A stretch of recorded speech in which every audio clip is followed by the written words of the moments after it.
ایک طرف بنی اسرائیل عروج کے بعد فرعون کے ہاتھوں پس رہی تھی، اور دوسری طرف اللہ نے اپنے ایک اور بندے کو آزمائشوں میں ڈالنا شروع کیا۔ وہ نبی جسے قرآن صابر اور مستقیم کہتے ہیں، جنہیں مال و اولاد سب سے آزمایا گیا، جن کے جسم پر ایک خطرناک بیماری نے دستک دی، اور جن کی دعا نے رحمت کی بارش کو دعوت دی۔ جی ہاں، ہم بات کر رہے ہیں ایوب علیہ السلام کی۔ ایوب علیہ السلام سیریا میں پروان چڑھے اور اسحاق علیہ السلام کے بیٹے العیس کی جنریشن میں سے تھے۔ ایک ہیلدی اور اسٹرانگ انسان تھے، زمینیں تھی، جانور تھے، ایک نیک خاندان تھا، عزت تھی لوگوں میں، اور لوگ ان سے محبت کرتے۔ اور ایوب علیہ السلام عاجزی سے اللہ کی عبادت کرتے، اللہ کا شکر کرتے۔ ابن کثیر رحم اللہ لکھتے ہیں کہ اس زمانے میں فرشتے آسمانوں پہ باتیں کرتے کہ اس زمانے کی سب سے بیسٹ کریشن دنیا میں ایوب علیہ السلام ہے۔ ذرا سوچیں، آپ کے پاس سب کچھ ہے اور اچانک بلا کسی ریزن کے سب چھین جائے، آپ کی فیملی، ویلتھ، ہیلتھ سب ختم۔ انسان سوچنے سے بھی ڈرتا ہے۔ ایسی آزمائش ایوب علیہ السلام پہ آئی۔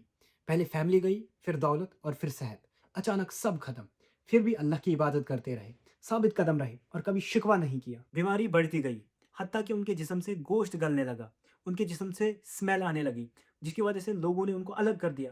جو لوگ کل تک ان کی بہت عزت کرتے تھے، آج انہی لوگوں نے ان کو بستی سے باہر نکال کے ایک جھونپڑی میں رہنے پہ مجبور کر دیا۔ بس ایک وفادار بیوی ساتھ رہی، وہ لوگوں کے گھروں میں کام کرتی، اپنے سر کے بال تک بیچ دیے تاکہ کچھ کھانے کے لیے ملے، پھر بھی لوگ ڈرتے، قریب نہ آتے۔ کچھ سال تک ایسا ہی چلتا رہا۔ ایک دن ایوب علیہ السلام نے اپنی اہلیہ کا شیوڈ ہیڈ دیکھا، رو پڑے، سجدے میں گرے اور اللہ سے کہا، اے اللہ، مجھے تکلیف پہنچی ہے اور تو رحم کرنے والوں میں سے سب سے زیادہ رحم کرنے والا ہے۔ اللہ کا حکم ہوا کہ ایڑی زمین پہ مارو، تو زمین سے ایک چشمہ نکلا جس میں انہوں نے غسل کیا اور وہ پانی پیا، اور وہ شفا یاب ہو گئے، اور انہیں وہ سب کچھ واپس ملا جو انہوں نے کھویا تھا۔ اس کہانی سے ہمیں بہت سارے لیسنز ملتے ہیں۔ پہلا لیسن کہ انسان کی زندگی میں اگر آزمائش اور مشکلات آتی ہے نا، اور وہ صبر کرتا ہے، تو اللہ تعالیٰ اس کے ساتھ ہوتے ہیں اور اس کو اس کا صلہ دیتے ہیں، جیسے ایوب علیہ السلام کو دیا۔ اور دوسرا سبق، آپ کی زندگی میں چاہے جو بھی ہو، جو بھی مصیبت آئے، آزمائش آئے، آپ کو اللہ سے نا امید نہیں ہونا ہے۔